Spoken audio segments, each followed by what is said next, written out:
He knew how to use his pipe against her. She was telling him how little money we had and that Tom would soon be needing new clothes for starting at school. He replaced the pipe between his teeth like a missing section of his own anatomy and interrupted to say that it was out of the question sending the bags back, and that was the end of it. Having seen for myself the lorry and the heavy sacks and the men who had brought them, I sensed he was right. But how self-important and foolish he looked as he took the thing out of his mouth, held by its bowl, and pointed the black stem at my mother. She became angrier, her voice choked with exasperation. Julie, Sue, and I slipped away upstairs to Julie's bedroom and closed the door. The rise and fall of our mother's voice reached us through the floor, but the words themselves were lost. Sue lay on the bed giggling with her knuckles in her mouth while Julie pushed a chair against the door. Together we rapidly stripped Sue of her clothes, and when we were pulling down her pants, our hands touched. Sue was rather thin. Her skin clung tightly to her ribcage, and the hard, muscular ridge of her buttocks strangely resembled her shoulder blades. Faint gingerish down grew between her legs.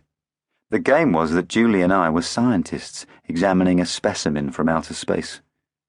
We spoke in clipped, Germanic voices as we faced each other across the naked body.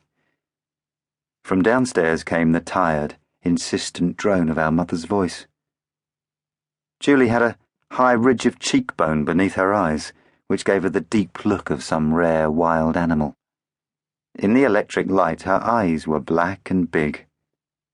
The soft line of her mouth was just broken by 2 front teeth, and she had to pout a little to conceal her smile. I longed to examine my older sister, but the game did not allow for that. Well, we rolled Sue onto her side and then onto her belly. We stroked her back and thighs with our fingernails. We looked into her mouth and between her legs with a torch and found the little flower made of flesh. What do you think of this, Herr Doctor?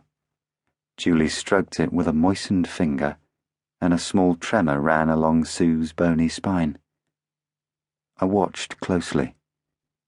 I moistened my finger and slid it over Julie's. Nothing serious, she said at last, and closed the slit with her finger and thumb. But we will watch for further developments, yeah? Sue begged us to go on. Julie and I looked at each other knowingly, knowing nothing. It's Julie's turn, I said. No, she said as always. It's your turn.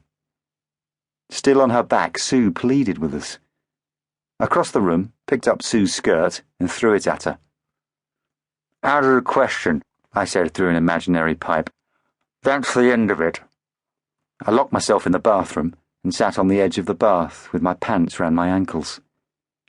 I thought of Julie's pale brown fingers between Sue's legs as I brought myself to my quick, dry stab of pleasure.